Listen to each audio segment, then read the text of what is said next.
Okay, got another private message for Nick Dutch today. Let's have a quick look and see what's here. It says, this is from Tomic92PL, I think. Some time ago I left the Order of Phosphorus and I don't regret quitting it.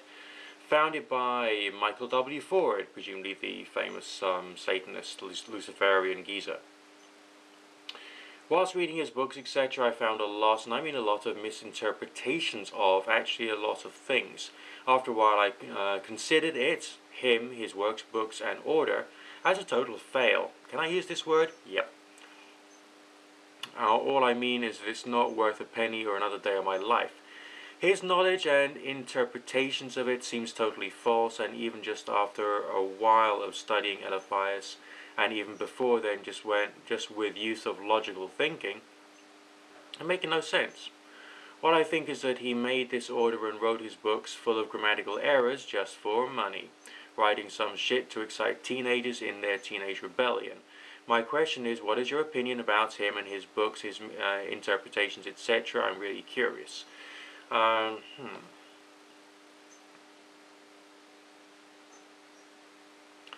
Okay,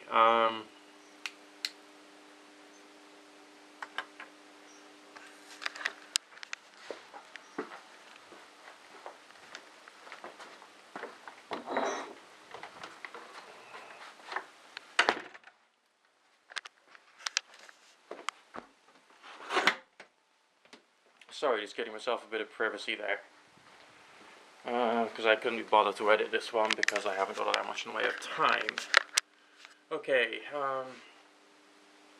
the New Age world, the religious world, and all the rest of that is full of people who just want to make money. And I mean just money, not to do anyone any good whatsoever.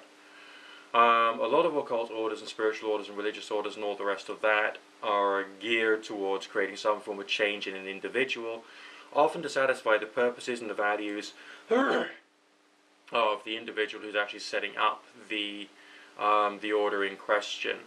So there is a political purpose there, namely to put another spanner in the works of society, or to try and change something in society, or indeed to try and solve an apparent pain that individuals seem to have. When I mean pain, I mean need, okay?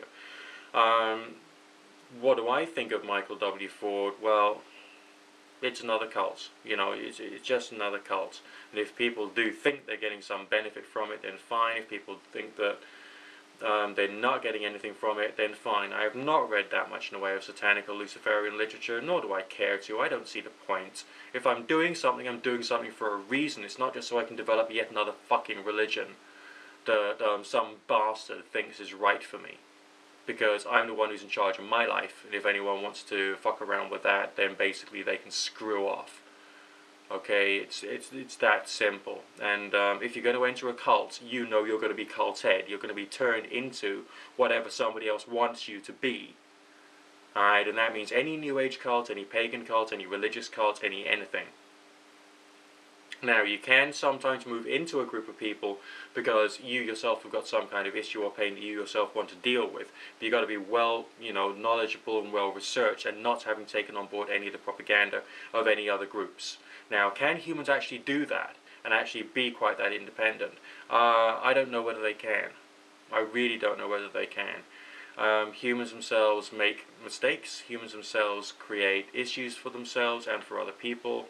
And people jump to conclusions. Does anybody come to anything with a totally objective, well-researched stance? Often no, because we as humans want to find things out, so we will make some experimentation to try and make things work out right.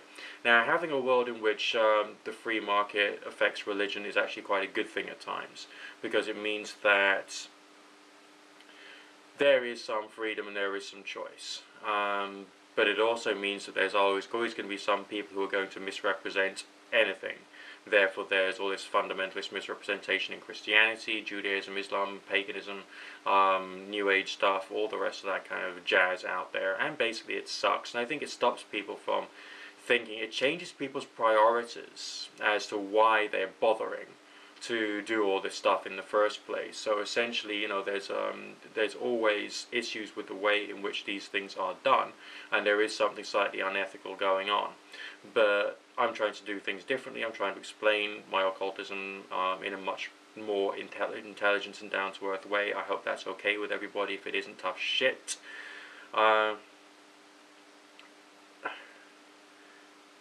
And it's difficult. I mean, the things which you pointed out as far as Michael W. Ford's work can be applicable to Wicca, can be applicable to chaos magic, can be applicable to anything. These are all just little cults, and there is a financial imperative because people buy and sell stuff, okay? Because we're living in the 21st century. Do we always want to have disingenuous bullshit running the New Age world?